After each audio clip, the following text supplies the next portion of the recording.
বেণীমাধব, বেণীমাধব, তোমার বাড়ি যাব। বেণীমাধব, তুমি কি আর আমার কথা ভাবো? বেণীমাধব, মোহন বাঁশি তমাল তরুমূলে বাজিয়েছিলে, আমি তখন মালতী স্কুলে।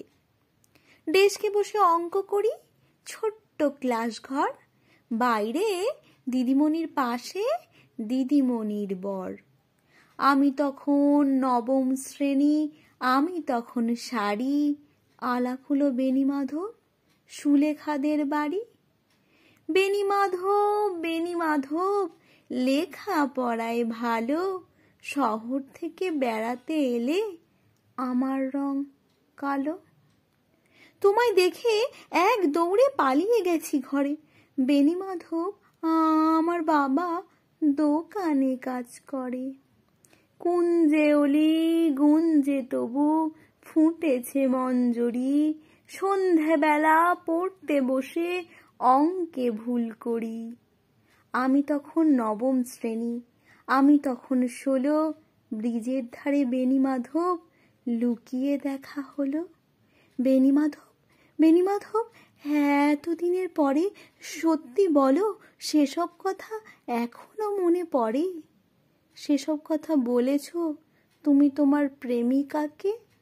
আমি কেবল একটি দিন তোমার পাশে তাকে দেখেছিলাম আলোর নিচে, অপূর্ব সে আলো। স্বীকার করি দুজনকেই মানিয়েছিল ভালো। জুড়িয়ে দিল চোখ আমার, পুড়িয়ে দিল চোখ, বাড়িতে সে বলেছিলেম ওদের ভালো হোক। রাতে এখন ঘুমোতে যাই একতলার ঘরে, মেঝের উপর বিছানা পাতা, জ্যোৎস্না এসে পড়ে। আমার পরে যেজন ছিল চূড়াপথের বাঁকে মিলিয়ে গেছে, জানি না আজ কার সঙ্গে থাকে।